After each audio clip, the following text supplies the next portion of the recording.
Hi, it's Gary. Well, welcome to today's video. A few weeks ago, I asked a quiz question about the heaviest animal in the world. And most people will say it's the blue whale. And up to a few years ago, that was true. The largest blue whales that we know of, they can grow up to 30 metres in length. And they can weigh in at a whopping 190 tonnes. That's roughly 33 elephants. Most blue whales, well, they tend to weigh between 120 and 150 tonnes. And this record, it stuck for an awful long time. About 10 years ago, paleontologists, they started to uncover some fossils of a 40 million year old whale. And this they found in the Ica River Valley in Peru. The first thing they found was what they thought was a vertebrae, which is part of the backbone. Initially, they weren't sure if it was a rock or a fossil, so they had to investigate more. After this further testing, it was determined, yep, it's a vertebrae.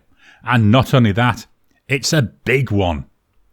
In subsequent years, they've excavated a further 12 vertebrae, 4 ribs, and part of a hip bone. The vertebrae they've found, they're big. They're so big that they can only excavate 1 or 2 a year.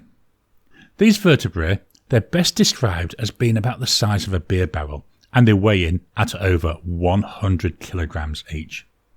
Now that's some big vertebrae, isn't it? Especially when you think the average human vertebrae is between 4 and 6 centimetres and weighs about 18 grams.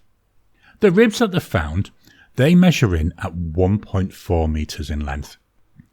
In total, it's thought that the skeleton of this animal is between 5 and 8 tonnes, and then there would have been all the organs and all the blubber on top of that. The paleontologists, they determined that these bones, they belonged to an ancestor of whales, and it would have weighed up to 340 tonnes. Well, that's heavy. They do think it would have been shorter than the blue whale, measuring in about 20 metres as opposed to the 30 metres of that blue whale. They named this animal Perucetus colossus, and like a lot of the words today, I hope I pronounced that correctly. They think that it's got a fairly small head, but a very large and bulbous body. Because the animal is buried facing into a hillside, they're hoping that as they excavate further, they're going to get closer towards the head, and that, again, the hope is it will help them to determine what the animal ate. As they inspected the fossils, they found evidence of osteosclerosis. That's where the gaps in the bone that's normally filled with air gets filled with a bony material instead. The result of this, it's increased density of the bones. They also found evidence of pachyostis on the animal's vertebrae. This would have made the bones look really imposing. The result of the denser bones means, obviously, a heavier skeleton. The impact of this, it means that gravity, it would be pulling the animal down towards the seabed because it's got all that extra weight. This, it would limit the depth of water that the whale could safely swim in, and it means it's most likely that it was living in coastal areas with shallow water. To counteract the density of the bones, the animals, they would have had a lot of blubber and quite a large lung capacity to allow for the air that it needs. This, it would all act as buoyancy, and it would help the whale when it was swimming. All this means we've got a new, heaviest animal, the Perucetus colossus.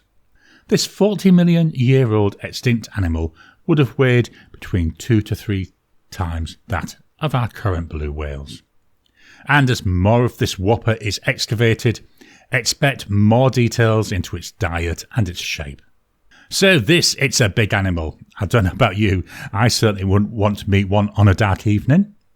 I do remember many years ago seeing the skeleton of a blue whale, and I'm really struggling to imagine the size of this new, heaviest animal. I hope you've enjoyed today's video. So, new heaviest animal. It's amazing what scientists are finding out, isn't it? Please drop any comments down below. Let's kickstart a conversation. Please hit the thumbs up button. Every time you like, every time you comment, just helps with the YouTube algorithm. If you haven't already, please subscribe to my channel so that you can get new videos as I release them. I'll talk to you again soon.